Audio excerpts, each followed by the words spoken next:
Unleashing the power of antonyms. Mastering multi-antonym sentences. Hello there, English language enthusiasts.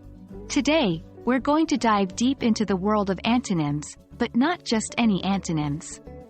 We're focusing on creating sentences with multiple antonyms.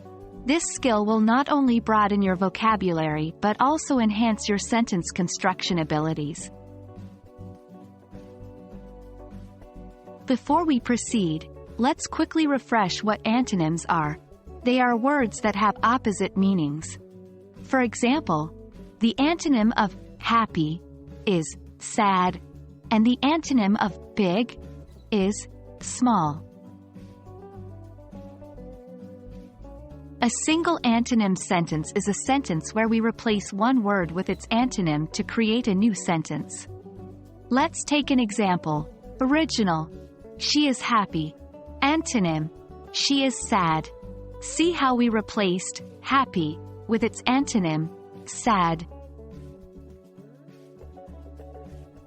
Now, let's take a step further into creating sentences with multiple antonyms. This is where we replace more than one word in a sentence with their antonyms. Here's an example. Original: the big dog quickly ran towards the front door. Antonyms: the small cat slowly walked away from the back gate.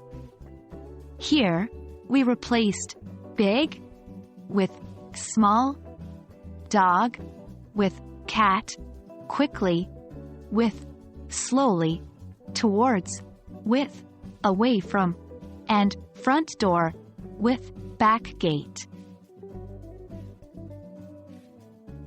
It's time for some practice. Let's start with a simple sentence and modify it with multiple antonyms.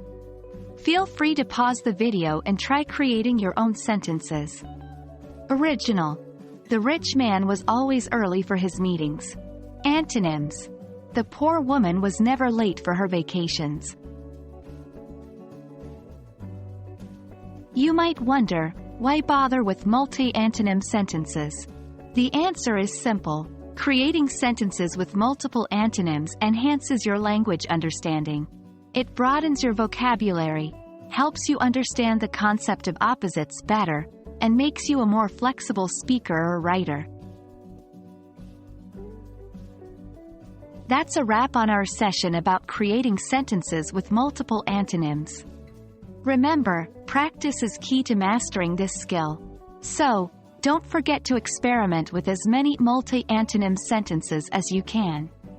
We hope this video has been helpful in expanding your English language skills. Until next time, keep learning and keep growing.